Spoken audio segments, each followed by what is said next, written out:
Hello students, कैसे हैं आप सभी लोग। आई होप आप सभी बहुत अच्छे होंगे एंड मन लगा के पढ़ाई कर रहे होंगे। तो चलिए फिर आज का लेक्चर हम स्टार्ट करते हैं एंड इस समय हम डिस्कस कर रहे हैं हमारा जो सब्जेक्ट है दैट इज मार्केटिंग मैनेजमेंट।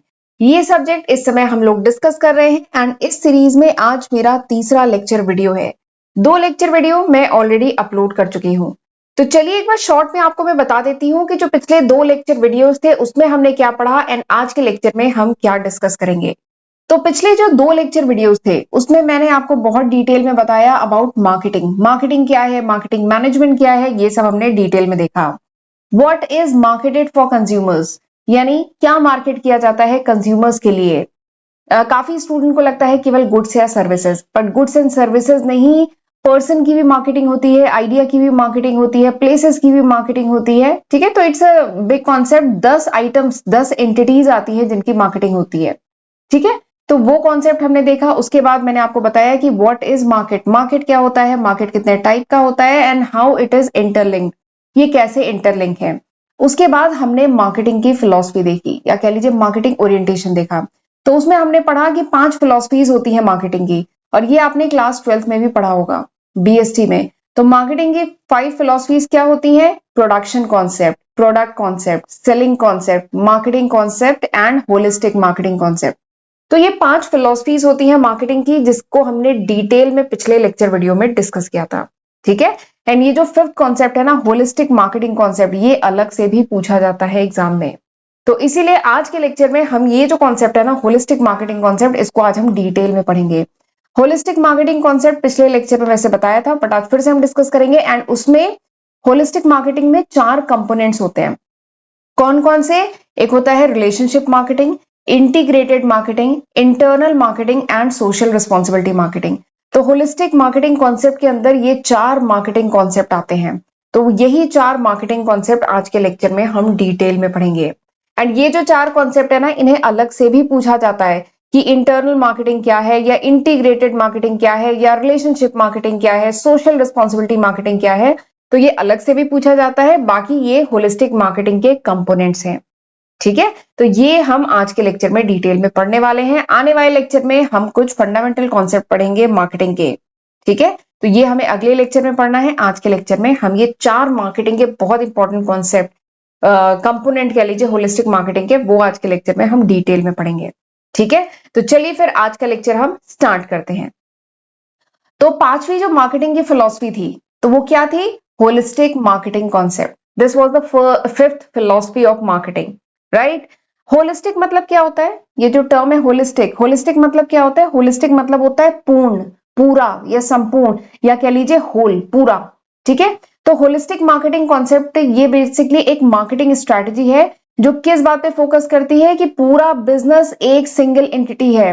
ठीक है, पूरा बिजनेस, बिजनेस अलग अलग डिपार्टमेंट्स या अलग अलग कंपोनेंट में डिवाइडेड नहीं है। अगर ऑर्गेनाइजेशन को अपना जो भी गोल है, जो भी टारगेट है, जो भी ऑब्जेक्टिव है, उसको अचीव करना है, तो बिजनेस को, पूरे बिजनेस को, डिफरेंट डिपार्टमेंट को मिलके काम करना पड़ेगा। This is holistic marketing concept. ठीक है, होलिस्टिक मार्केटिंग क्या है? मार्केटिंग स्ट्रेटजी है जो फोकस करता है कि पूरा बिजनेस एक सिंगल एंटिटी है। ये कॉन्सेप्ट कहता है कि जो कंपनी के जितने डिफरेंट डिपार्टमेंट हैं, जितने डिफरेंट कंपोनेंट हैं, उन सबको जो भी मार्केटिंग की स्ट्रेटजी ऑर्गेनाइजेशन ने डिसाइड की है, उन उन स्ट्रेटजी पे मिलके काम करना होगा। तभी ऑर्गेनाइजेशन अपना जो गोल है, जो भी ऑब्जेक्टिव है, जो भी पर्पस है ऑर्गेनाइजेशन का, तभी वो उसको अचीव कर पाएगी। एंड होलिस्टिक मार्केटिंग ये बात भी कहती है कि ऑर्गेनाइजेशन में एवरीथिंग मैटर्स, यानी हर चीज मैटर करती है। छोटे से छोटा डिपार्टमेंट, छोटी से छोटी एक्टिविटी, हर चीज मैटर करती है। वो कहीं ना कहीं डायरेक्टली या इनडायरेक्टली ऑर्गेनाइजेशन के गोल में कंट्रीब्यूट कर रही होती है। एंड इसमें इसके 4 कंपोनेंट हैं। 4 कंपोनेंट कौन से हैं? Relationship marketing, integrated, internal and social responsibility marketing. तो इन्हीं को अब हम डिटेल में देखेंगे। पहले बात करते हैं हम रिलेशनशिप मार्केटिंग की। एंड होलिस्टिक मार्केटिंग अगर पूछा जाए तो इस तरीके से डायग्राम भी बना दीजिएगा। ये होलिस्टिक मार्केटिंग है, उसमें इसके 4 component, relationship, integrated, internal and social responsibility. और ये जो मैंने लिखा है ना, ये अभी मैं आपके साथ जब डिस्कस करूंगी ना, तो ये समझ में आ जाएगा ये क्या लिखा हुआ है। जैसे रिलेशनशिप में लिखा है इसमें कस्टमर, चैनल एंड पार्टनर। तो ये क्यों लिखा है ये अभी हम आगे जब मैं ये रिलेशनशिप मार्केटिंग आपके साथ डिस्कस करूंगी तो ये समझ में आ जाएगा। पहला जो कंपोनेंट है होलिस्टिक मार्केटिंग का, उसके बारे में बात करते हैं, रिलेशनशिप मार्केटिंग। तो रिलेशन, नाम क्या है, रिलेशनशिप। तो रिलेशनशिप मार्केटिंग नाम से ही समझ में आ रहा है, रिलेशनशिप मार्केटिंग ये कहता है कि किसी भी मार्केटर को या किसी भी कंपनी को बिल्ड करना चाहिए right kind of relationship with the right constituent group, यानी सही ग्रुप के साथ सही रिलेशनशिप हमेशा बिल्ड करना चाहिए, रिलेशनशिप मार्केटिंग ये कहता है। अब एक बात है, जैसे कंपनी है, कंपनी क्या केवल कस्टमर कंपनी के लिए मैटर करते हैं? कोई भी कंपनी आगे ग्रो करना चाहती है, जो भी अपना टारगेट है वो अचीव करना चाहती है, गोल को अचीव करना चाहती है, क्यों? तो क्या कंपनी को केवल अच्छे रिलेशनशिप कस्टमर के साथ ही मेंटेन करने हैं? नहीं, ऐसा नहीं है। कंपनी को ठीक है कस्टमर के साथ तो अच्छे रिलेशनशिप मेंटेन करने ही है, लेकिन कंपनी के लिए इसीलिए यहां पे लिखा है कि राइट कंस्टिट्यूएंट ग्रुप, यानी कंपनी में और भी कई ग्रुप हैं, जैसे एम्प्लॉइज हैं, जैसे मार्केटिंग पार्टनर्स। मार्केटिंग पार्टनर मतलब क्या होता है? जो चैनल्स होते हैं, जो सप्लायर होते हैं, जो डिस्ट्रीब्यूटर होते हैं, जो डीलर होते हैं, जो एजेंसीज होती हैं, ये सब क्या है? Marketing partner. Plus financial community. Financial community मतलब कंपनी के शेयर होल्डर्स, कंपनी के इन्वेस्टर्स, बैंकर्स, ठीक है, तो वो सब फाइनेंशियल कम्युनिटी। तो रिलेशनशिप मार्केटिंग ये कहता है कि कंपनी को राइट काइंड ऑफ रिलेशनशिप बना के रखना है राइट कंस्टिट्यूएंट ग्रुप से, यानी जो सही जो ग्रुप्स हैं, यानी जितने भी ग्रुप्स हैं ऑर्गेनाइजेशन से रिलेटेड, ये जो 4 मेन ग्रुप हैं, इनसे right kind of relationship maintain करना चाहिए। केवल कस्टमर के बारे में नहीं सोचना है, ये 3 और जो पार्टीज हैं ये भी बहुत इंपॉर्टेंट है। और रिलेशनशिप मार्केटिंग ये भी कहता है कि मार्केटिंग मतलब केवल सीआरएम नहीं है, सीआरएम मतलब कस्टमर रिलेशनशिप मैनेजमेंट, ठीक है, इवन ये एक सेपरेट सब्जेक्ट भी होता है मार्केटिंग में, कस्टमर रिलेशनशिप मैनेजमेंट। तो मार्केटिंग केवल ये नहीं कहता कि सीआरएम पे ही फोकस करना है, बल्कि मार्केटिंग, ये जो रिलेशनशिप मार्केटिंग है ये कहता है कि पीआरएम पे भी फोकस करना है। पीआरएम मतलब पार्टनर रिलेशनशिप मार्केटिंग, इस पे भी फोकस करना है, ठीक। फिर उसके बाद देखिए मैंने यहाँ पे लिखा है जो 4 कंस्टिट्यूएंट ग्रुप कौन से हैं। सबसे पहला है कस्टमर, पहचान रहे हैं, कस्टमर है, एम्प्लॉइज है, एंड मार्केटिंग पार्टनर मतलब ये, एंड फाइनेंशियल कम्युनिटी मतलब कंपनी के शेयर होल्डर, इन्वेस्टर्स। तो दिस इज रिलेशनशिप मार्केटिंग। अब रिलेशनशिप, अगर कोई कंपनी अच्छा रिलेशनशिप मेंटेन करती है इन 4 ग्रुप के साथ, तो फायदा क्या है? बताइए क्या फायदा है? इसका फायदा ये है कि कंपनी अपना एक बहुत इंपॉर्टेंट एसेट बिल्ड करेगी। अगर कंपनी अच्छे रिलेशनशिप मेंटेन करती है कस्टमर के साथ, एम्प्लॉय के साथ, फाइनेंशियल कम्युनिटी के साथ, एंड जो पार्टनर्स है उनके साथ, तो अगर अच्छे रिलेशनशिप मेंटेन करती है तो कंपनी अपना एक बहुत इंपॉर्टेंट एसेट बिल्ड करेगी। उस एसेट का नाम क्या है? नेटवर्क, ठीक है, नेटवर्किंग। आजकल आजकल तो नेटवर्किंग बहुत इंपॉर्टेंट है। तो कंपनी अगर इन सबके साथ अच्छा रिलेशनशिप मेंटेन करती है तो कंपनी बेसिकली क्या है? एक बहुत इंपॉर्टेंट एसेट जिसे मार्केटिंग नेटवर्क कहते हैं वो बिल्ड करती है, ठीक है। एंड मार्केटिंग नेटवर्क बहुत जरूरी है। अगर कोई कंपनी लॉन्ग रन में ग्रो करना चाहती है तो कंपनी को मार्केटिंग नेटवर्क तो बिल्ड करना ही होगा, ठीक। एक बात वैसे भी कही जाती है कि अगर बिजनेस में लंबा चलना है तो आपको टीम में काम करना जरूर आना चाहिए, टीम वर्क। अकेला इंसान बहुत दूर तक, वो अकेला, एक बात कही जाती है ना, अकेला इंसान तेज तो चल सकता है लेकिन दूर तक नहीं चल सकता है, बट जब हम टीम में चलते हैं, एक ग्रुप में, एक नेटवर्क बना के ग्रुप में चलते हैं तो हम लंबा जाते हैं, ठीक है, दूर तक जा सकते हैं। तो इसीलिए कंपनी के लिए भी नेटवर्क बहुत इंपॉर्टेंट है, ठीक। एंड अगर रिलेशनशिप मेंटेन करती है कंपनी इन 4 इंपॉर्टेंट पार्टीज के साथ तो मार्केटिंग नेटवर्क डेवलप होता है। एंड मार्केटिंग डेवलप से, मार्केटिंग नेटवर्क से company mutually profitable business relationship maintain करती है, जो इनके पार्टनर्स के लिए भी अच्छा है, कस्टमर के लिए भी अच्छा है, एम्प्लॉय के लिए भी अच्छा है, जो पार्टनर्स है, सप्लायर, डिस्ट्रीब्यूटर, उनके लिए भी अच्छा है, शेयर होल्डर के लिए भी अच्छा है, और कंपनी के लिए भी अच्छा है, ठीक। तो इसीलिए marketing network is very important. And relationship marketing help करता है मार्केटिंग नेटवर्क बनाने में, वो पूरा इकोसिस्टम बनाने में हेल्प करता है, ठीक है। अब ये जो मार्केटिंग, रिलेशनशिप मार्केटिंग है, इसका एम क्या है? ये जो रिलेशनशिप मार्केटिंग हम लोग पढ़ रहे हैं, इसकी बात कर रहे हैं, इसका एम क्या है? तो काफी कुछ मैं बता चुकी हूँ, अब आप एम आसानी से बता सकते हैं। रिलेशनशिप मार्केटिंग यानी अगर कंपनी अच्छा रिलेशनशिप, ये जो 4 डिफरेंट पार्टीज मैंने बताई है इनके साथ अच्छा रिलेशनशिप मेंटेन करके चलती है तो इसका फायदा क्या होता है? इसका फायदा ये होता है रिलेशनशिप मार्केटिंग का कि कंपनी डीप यानी गहरा, एंड इंड्योरिंग यानी लंबे समय तक चलने वाला रिलेशनशिप मेंटेन करती है, मेंटेन कर पाती है इन पार्टीज के साथ जो डायरेक्टली या इनडायरेक्टली कंपनी की ग्रोथ में, कंपनी की सक्सेस में कंट्रीब्यूट करते हैं। सही में ना? एम्प्लॉय भी, कस्टमर भी, फाइनेंशियल कम्युनिटी भी एंड जो पार्टनर्स हैं, इन सब का डायरेक्टली इनडायरेक्टली कंपनी की ग्रोथ में कंट्रीब्यूशन रहता है ना। ठीक है। एंड ये जो रिलेशनशिप मार्केटिंग है, ये हेल्प करती है इन building a strong economic, technical and social ties with the party. यानी रिलेशनशिप मार्केटिंग से आप इन चारों पार्टीज के साथ social, technical and strong economical relationship बना पाते हैं। ठीक, तो this is relationship marketing, right. आगे बढ़ते हैं, अब हम बात करते हैं इंटीग्रेटेड मार्केटिंग की। इंटीग्रेट करना मतलब क्या होता है? इकट्ठा करना, यूनाइट करना। ठीक है, एकत्रित करना ही इंटीग्रेट मतलब हिंदी में क्या कहते हैं? एकत्रित करना, यूनाइट करना। तो integrated marketing is also a component of holistic marketing. Integrated marketing में क्या होता है? जो मार्केटर होता है वो इंटीग्रेट करता है, यानी असेंबल करता है, इकट्ठा करता है। किसको? ऑल द मार्केटिंग एक्टिविटी, यानी मार्केटिंग के जितने भी प्रोग्राम्स है, जितने भी एक्टिविटी है, उन सबको इकट्ठा करता है। क्यों? ताकि कस्टमर के लिए क्रिएट कर सके, कम्युनिकेट कर सके एंड डिलीवर कर सके। क्रिएट मतलब बना सके, कम्युनिकेट बता सके एंड डिलीवर कर सके वैल्यू टू कस्टमर। कस्टमर को value create, communicate and deliver कर सके। तो इसके लिए जितनी भी मार्केटिंग एक्टिविटी है, उन सबको इकट्ठा करना, उसको क्रिएट, कम्युनिकेट एंड डिलीवर करना। This is integrated marketing. And अभी इसमें दो बहुत इंपॉर्टेंट इंटरेस्टिंग चीजें हैं जो अभी मैं आपको बताऊंगी। तो इंटीग्रेटेड मार्केटिंग में देखिए, इंटीग्रेटेड मार्केटिंग जो है उसमें आता है कि जो कंपनी है, जो मार्केटर है, वो मार्केटिंग के प्रोग्राम को क्रिएट करता है, कम्युनिकेट करता है एंड डिलीवर करता है।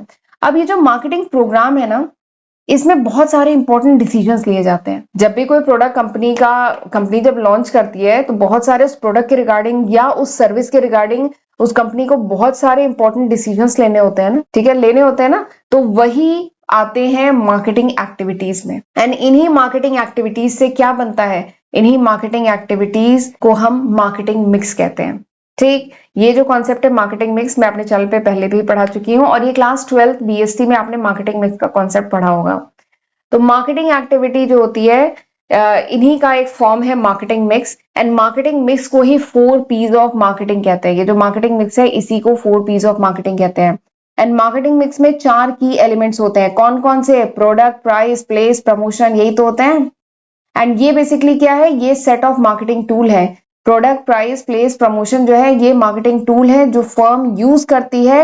एंड इन्हीं को यूज करके कंपनी जो होती है, अपने जो भी मार्केटिंग ऑब्जेक्टिव है, उनको अचीव कर पाती है। और एक एग्जाम में क्वेश्चन बहुत पूछा जाता है कि ये जो 4 पीस ऑफ मार्केटिंग है, या जो मार्केटिंग मिक्स है, ये किसने दिया था? ये जो कॉन्सेप्ट है, ये किसने दिया था? तो ये जो कॉन्सेप्ट है, ये मैककार्थी ने दिया था। ये जो 4 पीस ऑफ मार्केटिंग का कॉन्सेप्ट है, ये किसने दिया था? मैककार्थी ने दिया था। और ये जो क्वेश्चन है, ये कॉम्पिटेटिव एग्जाम में बहुत पूछा जाता है। तो इन्होंने क्लासिफाई किया था, जो भी मार्केटिंग की एक्टिविटी है, मार्केटिंग के टूल्स हैं, इनको 4 ब्रॉड कैटेगरी में क्लासिफाई किया था, जिसको इन्होंने 4 पीस ऑफ मार्केटिंग कहा था। Product, price, place, promotion. ठीक। एंड आगे चल के ये 7 पीस, 3 और पीस में ऐड होते हैं, और वो 7 पीस ऑफ मार्केटिंग में कन्वर्ट होता है। बट अभी इस लेवल पे अभी हमें 4 पीस की ही बात करनी है। ठीक है, ये देखिए, प्रोडक्ट मार्केटिंग मिक्स में 4 आते हैं: प्रोडक्ट, प्राइस, प्लेस, प्रमोशन। ठीक। प्रोडक्ट मतलब उस प्रोडक्ट के बारे में सारी डिटेलिंग डिसाइड करना। प्रोडक्ट की वैरायटी क्या होगी, क्वालिटी क्या होगी, डिजाइन क्या होगा, फीचर क्या होगा, ब्रांड नेम क्या होगा, पैकेजिंग कैसी होगी, किस साइज में देंगे, क्या सर्विस देंगे, क्या वारंटी देंगे, कैसे रिटर्न पॉलिसी क्या होगी। तो ये सब प्रोडक्ट के बारे में। ऐसे ही कंपनी को प्राइस भी डिसाइड करनी होती है। कंपनी की जो प्रोडक्ट है, उसकी लिस्ट प्राइस क्या होगी, डिस्काउंट कितना देंगे, अलाउंस कितना देंगे, पेमेंट का पीरियड कितना देंगे, क्रेडिट के टर्म्स क्या होंगे। फिर जब कंपनी प्रोडक्ट का प्रमोशन करती है, तो उसके रिगार्डिंग कंपनी को डिसीजन लेना होता है कि सेल्स प्रमोशन करेंगे, कि सेल्स प्रमोशन कैसे करेंगे, एडवर्टाइजिंग कैसे करेंगे, सेल्स फोर्स यूज करना है, पब्लिक रिलेशन, डायरेक्ट मार्केटिंग, तो उसके रिगार्डिंग डिसीजन लेना होता है। इसके साथ ही प्लेस, यानी वो प्रोडक्ट मार्केट में अवेलेबल कहाँ होगा, चैनल्स क्या होंगे, कवरेज क्या होगा, असॉर्टमेंट क्या होगा, लोकेशन क्या होगा, इन्वेंट्री क्या होगा, ट्रांसपोर्ट क्या होगा। तो इसके रिगार्डिंग भी डिसीजन लेना होता है। तो मार्केटिंग मिक्स में यही 4 पीस आते हैं, इनके रिगार्डिंग ये सारे डिसीजन लेने होते हैं। और एक बात और बता दूं, आने वाले लेक्चर में हम ये जो एक एक पी है ना, इसके बारे में डिटेल में पढ़ेंगे। ठीक, अभी तो केवल ये इंट्रोडक्शन है, राइट। अब आपको मैंने कहा था ना, एक और इंपॉर्टेंट कॉन्सेप्ट बताऊंगी इंटीग्रेटेड मार्केटिंग में, वो ये है, ये भी कॉम्पिटेटिव एग्जाम में बहुत पूछा जाता है। जो मैककार्थी का 4 पीस ऑफ मार्केटिंग था, उसी के करस्पॉन्डेंस कस्टमर के, देखिए ये तो हो गया सेलर का 4 पी, ठीक है, जो मार्केटर है, जो सेलर है, उसका 4P, उसी के करस्पॉन्डिंग जो कस्टमर है उसका होता है 4C। 4P के करस्पॉन्डिंग एक और कॉन्सेप्ट है 4Cs ऑफ मार्केटिंग, एंड ये जो कॉन्सेप्ट है ये दिया था रॉबर्ट ने। ठीक है, ये वाला कॉन्सेप्ट रॉबर्ट ने दिया था। जैसे जो कंपनी है उसका जो प्रोडक्ट है वो बेसिकली क्या है, कस्टमर का सॉल्यूशन है ना। अगर मैं कोई ऐसा प्रोडक्ट ढूंढ रही हूं जिससे मैं लिख पाऊं, तो कंपनी क्या देती है, उसका सॉल्यूशन देती है ना। कंपनी पेन लॉन्च करती है, पेंसिल लॉन्च किया कंपनी ने, ठीक है, तो वो क्या है, कस्टमर की प्रॉब्लम का सॉल्यूशन है प्रोडक्ट। अगला क्या है, प्राइस था ना 4Ps में, दूसरा क्या था, प्राइस। जो प्राइस है वो कस्टमर के लिए क्या है, कॉस्ट है। अगर मैं कोई पेन खरीद रही हूं तो कंपनी के लिए, तो कंपनी ने तो उसे प्राइस कोट किया है, सेलिंग प्राइस कोट किया है, लेकिन मेरे लिए तो खर्चा है ना, कॉस्ट है मेरी। ठीक है, नेक्स्ट इज प्लेस। प्लेस क्या है, कस्टमर के लिए कन्वीनियंस, यानी वो प्रोडक्ट हम कहां से ले सकते हैं, ऑनलाइन ले सकते हैं, ऑफलाइन ले सकते हैं, कहां से ले सकते हैं, कन्वीनियंस। नेक्स्ट क्या है, प्रमोशन। ये प्रमोशन है हमारे लिए क्या है, कम्युनिकेशन। कस्टमर के लिए क्या है, कम्युनिकेशन, यानी हमें पता कैसे चलेगा उस प्रोडक्ट के बारे में, कम्युनिकेशन कैसे मिलेगा। तो 4Ps के करस्पॉन्डिंग 4Cs हैं कस्टमर के। ठीक है, एंड ये जो कॉन्सेप्ट है ये भी कॉम्पिटेटिव एग्जाम के हिसाब से बहुत पूछा जाता है। एंड ये किसने दिया था, 4Cs ऑफ मार्केटिंग का कॉन्सेप्ट ये दिया था रॉबर्ट ने। ठीक, अब कौन सी कंपनी सक्सेस पा सकती है, या कौन सी कंपनी अल्टीमेटली सक्सीड होती है, वही कंपनी सक्सीड होती है जो कस्टमर की नीड को इकोनॉमिकली एंड कन्वीनियंटली फुलफिल कर पाती है। ठीक है, चलिए आगे बढ़ते हैं। अच्छा, अभी ये दो और होलिस्टिक मार्केटिंग के जो दो और कंपोनेंट हैं वो बच रहे हैं, कौन कौन से, एक है सोशल रिस्पॉन्सिबिलिटी मार्केटिंग और एक है इंटरनल मार्केटिंग। लेकिन उससे पहले मैं थोड़ा सा बताना चाहती हूँ कि ये वो लिस्ट ऑफ सब्जेक्ट है जो मैं आज की तारीख मतलब अगस्त 2024 तक अपने फर्स्ट एंड सेकंड चैनल पे अपलोड कर चुकी हूँ। ये पूरे 24 सब्जेक्ट्स हैं जो मैं अगस्त 2024 तक अपने चैनल पे अपलोड कर चुकी हूँ, अपने first channel accounting master class and second channel Pooja Singh पे। तो जरूर इसका फायदा उठाइएगा, इसकी हेल्प से पढ़िएगा। और एक बात और है ये कि ये अभी तक है, ये अगस्त 2024 तक है। अगर ये वीडियो आप कुछ महीने बाद, कुछ साल बाद देख रहे हैं तो इसमें मैं काफी न्यू सब्जेक्ट ऐड कर चुकी होंगी, राइट। तो इसकी हेल्प से पढ़िएगा, अपने फ्रेंड्स के साथ भी शेयर करिएगा, और दोनों चैनल अगर अभी तक नहीं सब्सक्राइब किया है तो जरूर सब्सक्राइब कर लीजिएगा। एंड वीडियो पसंद आए तो जरूर लाइक करिएगा, इससे हमें बहुत मोटिवेशन मिलता है। एंड कमेंट करके भी मुझे बताइएगा कि ये लेक्चर कैसा था, आपको समझ में आया कि नहीं आया। ठीक है, नहीं आया तो वो भी बता दीजिएगा, कोई दिक्कत नहीं है, मैं इम्प्रूव करने की कोशिश करूंगी। एंड अगर वो मेरे चैनल के नोट्स चाहिए then you can download my application from Google Play Store. आप गूगल प्ले स्टोर से मेरी एप्लीकेशन डाउनलोड कर लीजिएगा अगर नोट्स चाहिए। एंड इंस्टाग्राम पे मुझे जरूर फॉलो कर लीजिए, वहां पे भी मैं टाइम टू टाइम अपडेट डालती रहती हूँ, राइट। चलिए आगे बढ़ते हैं, अब मैं बात करती हूँ इंटरनल मार्केटिंग की। इंटरनल मार्केटिंग, देखिए एक होता है इंटरनल, एक होता है एक्सटर्नल। इंटरनल मतलब ऑर्गेनाइजेशन के अंदर, इंटरनल। एक्सटर्नल मतलब ऑर्गेनाइजेशन के बाहर। ठीक, तो यहाँ पे तो इंटरनल की बात हो रही है ना, यानी ऑर्गेनाइजेशन के अंदर। तो ऑर्गेनाइजेशन के अंदर कौन होता है, कस्टमर होते हैं क्या ऑर्गेनाइजेशन के अंदर? नहीं, ऑर्गेनाइजेशन के अंदर तो एम्प्लॉइज है ना, स्टाफ है ना। तो बस ये उसी से रिलेटेड है। तो होलिस्टिक मार्केटिंग का जो अगला कंपोनेंट है दैट इज इंटरनल मार्केटिंग। तो इंटरनल मार्केटिंग का कॉन्सेप्ट ये कहता है कि कंपनी को सबसे पहले तो प्रमोशन करना चाहिए अपने ऑब्जेक्टिव, अपने प्रोसेस, अपने कल्चर, अपने ब्रांड, अपने प्रोडक्ट या अपने सर्विसेज का सबसे पहले प्रमोशन किसको करना चाहिए? एम्प्लॉयज को, स्टाफ को, यानी ऑर्गेनाइजेशन के अंदर इसका प्रमोशन करना चाहिए।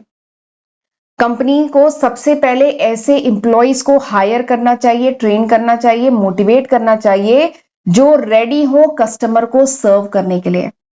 मतलब देखिए कोई कंपनी, उसने बाहर कस्टमर से तो प्रॉमिस कर दिया कि हम बहुत बढ़िया सर्विस देते हैं, हमारे यहाँ के प्रोडक्ट बहुत अच्छे हैं, सर्विसेज बहुत अच्छी हैं, बहुत बढ़िया प्रॉमिस तो कर दिया, लेकिन कंपनी के अंदर के एम्प्लॉय जो है काम करने को ही तैयार नहीं है।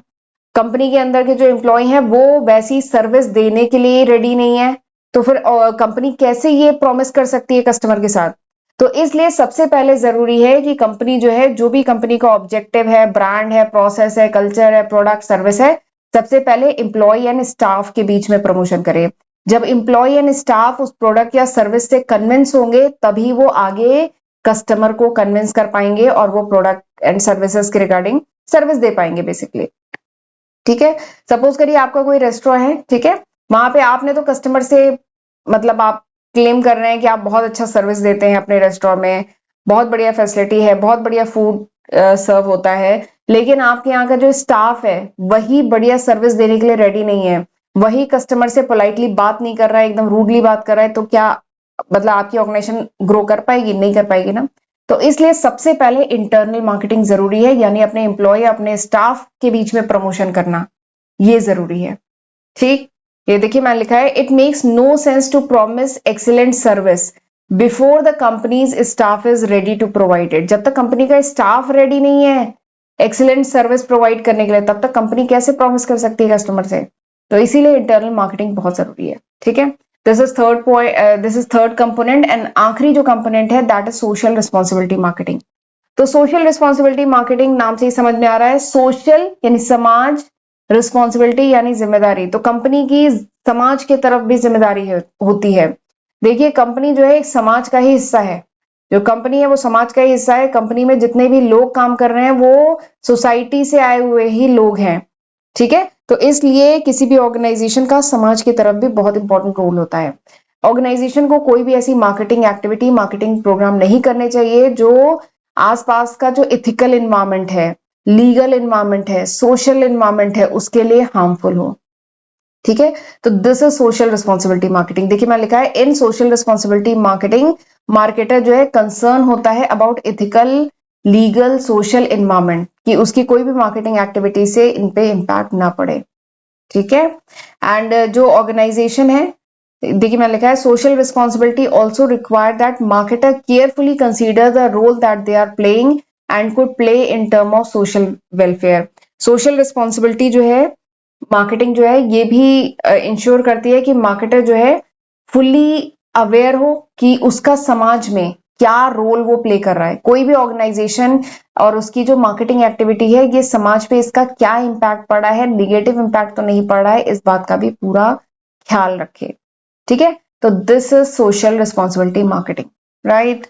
तो चलिए आज हमने क्या क्या डिस्कस किया। आज हमने ये होलिस्टिक मार्केटिंग और इसके जो 4 कंपोनेंट है ये डिटेल में डिस्कस किया। और आज हमने इंटीग्रेटेड मार्केटिंग में 4 P's एंड 4 C's पढ़े, वो बहुत इंपॉर्टेंट थे। रिलेशनशिप मार्केटिंग पढ़ी, इंटरनल मार्केटिंग मतलब एम्प्लॉयज और स्टाफ के बीच में पहले प्रमोशन करना, सोशल रिस्पॉन्सिबिलिटी यानी समाज की तरफ क्या जिम्मेदारी है वो। रिलेशनशिप मार्केटिंग में हमने देखा कि केवल CRM इंपॉर्टेंट नहीं है, PRM भी इंपॉर्टेंट है। ठीक है, तो ये सारे कॉन्सेप्ट आज के लेक्चर में हमने डिटेल में डिस्कस किए हैं। एंड प्लीज वीडियो पसंद आए तो जरूर लाइक किया करिए, एक एक आपके लाइक से हमें बहुत मोटिवेशन मिलता है। ओके, तो चलिए फिर मिलते हैं अगले लेक्चर वीडियो में, तब तक अपना ध्यान रखिएगा। God bless you.